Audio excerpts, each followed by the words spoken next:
Kita tahu kemarin bahwa di pemilihan gelar Most Valuable Player NBA musim 2019-2020 kemarin, Giannis Antetokounmpo yang memenangkannya. Giannis pun menang dengan skor telak di mana 85 suara menempatkannya di urutan pertama gelar MVP. Sedangkan di peringkat kedua, yaitu LeBron, hanya 16 suara yang menempatkan LeBron untuk memenangkan MVP. LeBron pun mengatakan ia sangat kecewa karena ia tak terpilih MVP. Dan beberapa fans pun setuju dengan LeBron, mengingat bahwa LeBron sudah berhasil membawa Los Angeles Lakers dari musim lalu yang tak masuk playoff, hingga menjadi urutan pertama di wilayah barat dan menjadi juara NBA musim 2019-2020 kemarin.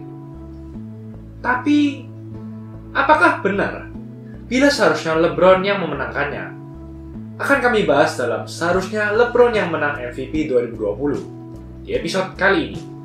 Sebelum lanjut, jangan lupa like dan subscribe ya. Simak ulasan berikut ini.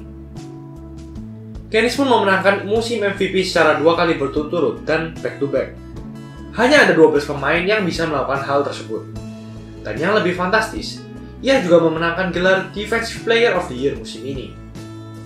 Hanya ada 3 orang yang bisa melakukan hal tersebut, yaitu Hakeem Olajuwon di tahun 1993-1994, Michael Jordan di tahun 1987-1988, dan Giannis di musim kemarin. Fakta yang lebih fantastis lagi, yaitu Giannis masih berusia 25 tahun dan sudah memenangkan 2 gelar ini dalam satu musim sekaligus. Namun bila kita melihat faktanya, Giannis saat bermain di playoff seperti sudah sebuah kutukan baginya.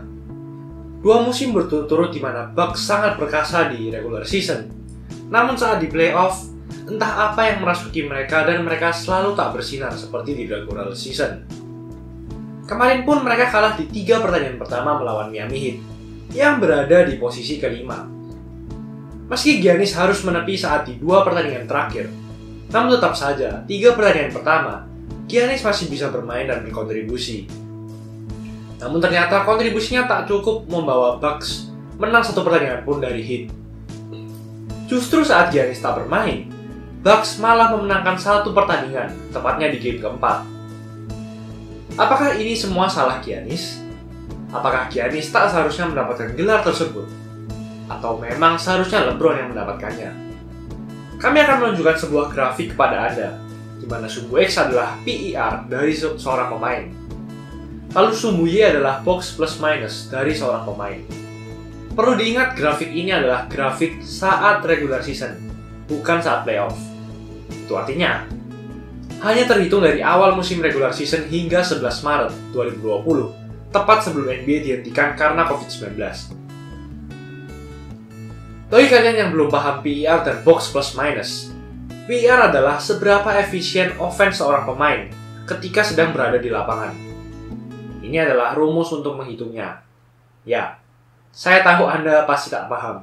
Saya pun juga sama. Tapi intinya adalah, semakin banyak hal positif seperti poin, assist, offensive rebound, block dari seorang pemain, maka PER akan naik. Namun bila semakin banyak hal negatif yang dihasilkan seorang pemain, seperti pelanggaran dan turnover, maka PER akan semakin rendah. Lalu blocks plus minus adalah angka yang menunjukkan seberapa banyak poin yang dihasilkan sebuah tim bila pemain tersebut sedang bermain. Misalnya, pada pertandingan game ketiga melawan Heat, di sini Giannis angka plus minusnya adalah minus 7. Artinya, saat Giannis bermain, Bucks malah kebobolan 7 poin. Sedangkan Chris Middleton punya angka plus minus yaitu plus 18. Artinya saat Middleton bermain, Bucks memasukkan 18 poin. Oke? Mengerti? Lanjut ke grafik. Di grafik ini, artinya semakin ke kanan dan semakin ke atas, pemain tersebut semakin hebat. Di sini kita lihat semakin ke kanan dan ke atas adalah daerah dari superstar-superstar. Terlihat LeBron James dan James Harden berada di wilayah yang berbeda. Dan artinya, mereka sangat hebat bila melihat grafik ini. Namun, di mana Giannis? Di sini. Jauh di atas semua pemain, bahkan LeBron dan Harden. Jadi, apakah LeBron masih layak mendapatkan MVP? Musim ini, Giannis memimpin rata-rata perolehan field goal, defensive rebound, PER, defensive rating, defensive win shares per 48 minutes, box plus minus, dan defensive box plus minus.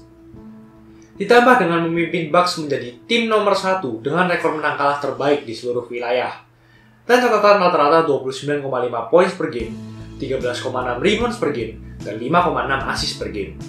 Terbaik dalam 35 musim terakhir.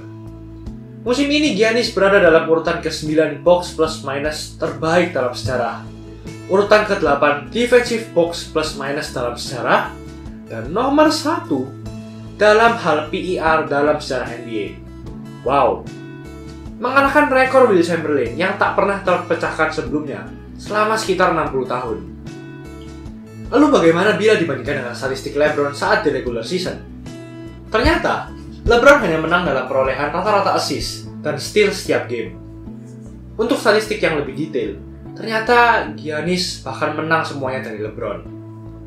Namun yang perlu diingat, gelar MVP adalah gelar MVP untuk regular season, bukan playoff. Oleh karena itulah, NBA membuat gelar lain di playoff bernama Finals MVP. Jadi bila kita melihat performa Giannis di regular season, ia memang benar-benar dominan. Anda pun bisa lihat dari highlight-nya, di mana ia melompat dari garis free throw, ia bisa drive ke dalam tanpa ada defender yang menjaganya, ditambah lagi dengan tangannya yang sangat panjang. Sepertinya sangat mustahil menjaganya. Anda menyuruh pemain besar menjaganya, Giannis pasti lebih cepat darinya. Anda memasang pemain kecil menjaganya, pemain Anda pasti akan dibully oleh Giannis. Namun itu semua hanyalah di regular season. Gelar MVP tidak termasuk gelar di playoff. Ada sebuah postingan di Twitter yang menyatakan MVP seharusnya dalam sebuah musim bila performa di playoff diikut sertakan dalam perhitungan.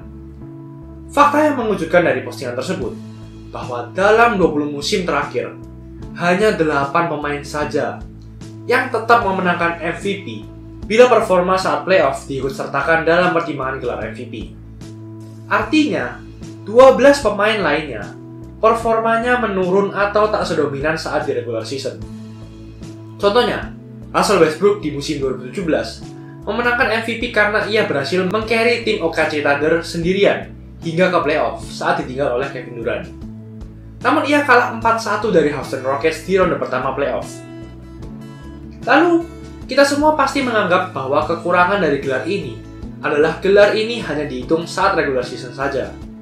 Namun kita juga pasti bertanya-tanya, mengapa tidak digabung saja menjadi satu, dihitung dari regular season hingga ke playoff? Jawaban sederhananya adalah, playoff sangat-sangat berbeda dari regular season.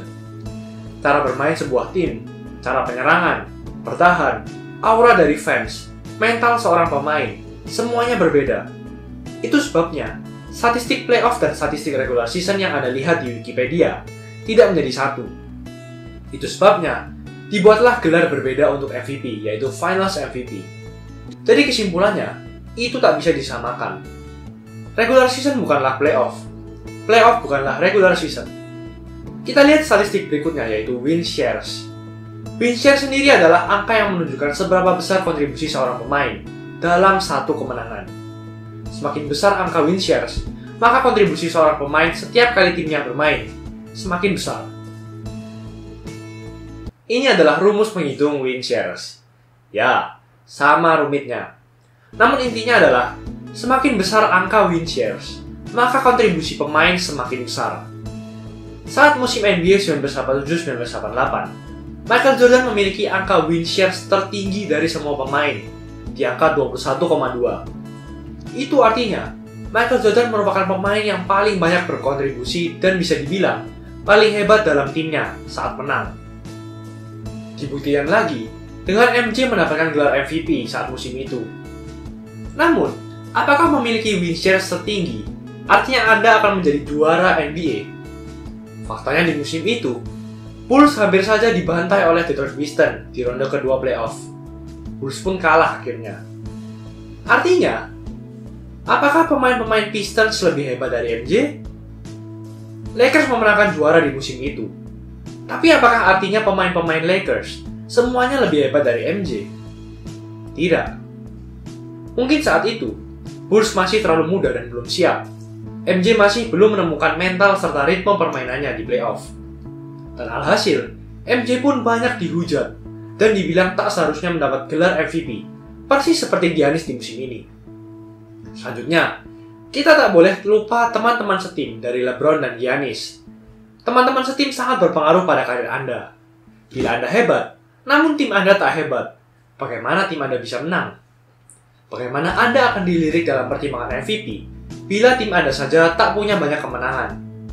Faktanya musim kemarin, LeBron James dan Anthony Davis keduanya masuk ke dalam All-NBA First Team. Artinya bahwa kesuksesan LeBron di musim ini tentu tak terlepas dari bantuan Anthony Davis. Tapi bagaimana dengan Giannis? Bahkan tak satupun temannya yang masuk ke All-NBA Team. Artinya, bisa dibilang ia sendirilah yang membawa timnya menjadi nomor 1 di regular season NBA. Jadi bila dilihat dari dampak, kontribusi serta dominasi terhadap timnya di regular season, Giannis sangat jauh mengungguli LeBron. Jadi, saya tanya sekali lagi, apakah memang benar seharusnya LeBron yang memenangkan MVP? Itulah ulasan mengenai episode kali ini. Jangan lupa like, comment, dan subscribe agar channel ini bisa berkembang dan menghasilkan video menarik lainnya. Thanks for watching. I'll see you in the next video.